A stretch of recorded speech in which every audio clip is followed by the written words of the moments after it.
Hi.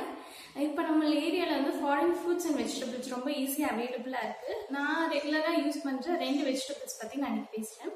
First வந்து zucchini. It's similar to cucumber மாதிரி தான் இருக்கும். பட் அதோட கொஞ்சம் ஸ்வீட் டேஸ்ட்டாக இருக்கும், கொஞ்சம் நட்டி ஃப்ளேவரோடு இருக்கும். அதை நீங்கள் ராவாக எடுத்துக்கலாம், இல்லாட்டி சாலட்ஸ் அண்ட் ரேப்ஸ்லேயும் வந்து நீங்கள் சேர்த்து எடுத்துக்கலாம். It's is much more affordable. I think similar price பாயிண்ட்டில் தான் நான் இப்போதைக்கு பர்ச்சேஸ் பண்ணிட்டு இருக்கேன். இதுதான்.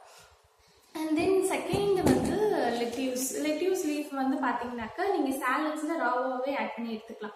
இஃப் யூ நாட் தைராய்டாலும் நீங்கள் எஃபெக்ட் ஆகலைனாக்கா நீங்கள் இந்த மாதிரி வெஜிடபிள்ஸ் வந்து ராவாக எடுத்துக்கிறது ரொம்ப நல்லது. இது ரொம்ப ஃப்ரெஷ்ஷாக இருக்கும், க்ரன்ச்சியாக இருக்கும். நீங்கள் வந்து ரேப்ஸ் இல்லாட்டி சாலட்ஸ் கூட சேர்த்து எடுத்துக்கிறப்ப. ஸோ இந்த 2 வெஜிடபிள்ஸ் வந்து நான் ரெகுலராக என்னோட டயட் கூட ஆட் பண்ணிட்டுருக்கேன். ஸோ இந்த எக்ஸ்ப்ளோர் பண்ணி பார்க்குறப்போ உங்கள் மீல் இன்னும் கொஞ்சம் இன்ட்ரெஸ்டிங்காக க்ரியேட்டிவாக நீங்கள் எடுத்துக்கிறது ரொம்ப ஹெல்ப்ஃபுல்லாக இருக்கும். இப்போ நீங்கள் ஒர்க்கிங் பர்சனாக இருக்கீங்கன்னாக்கா இந்த மாதிரி வெஜிடபிள்ஸ் வச்சு ஈஸியாக நீங்கள் சாலட்ஸ் இல்லாட்டி ரேப்ஸ் இந்த மாதிரி வித்தின் 10 மினிட்ஸில் ப்ரிப்பேர் பண்ணிக்கலாம்.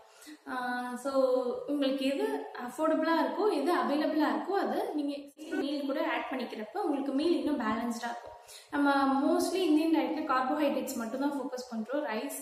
பட் அது கூட இந்த மாதிரி நிறைய வெஜிடபிள்ஸ் அண்ட் ஃப்ரூட்ஸ் வந்து உங்களுக்கு இன்ட்ரெஸ்டடாக இருக்கிறது நீங்கள் சேர்த்துக்கிறப்ப which makes your meal fibre rich. Antioxidants நம்மளுக்கு மோஸ்ட்லி பிளான்ஸ் பேஸ் கிட்ட இருந்து தான் வரும். ஸோ இந்த மாதிரி நம்ம இன்கார்பரேட் பண்ணிக்கிறப்ப it will be more helpful in making our meal even more balanced. Thank you.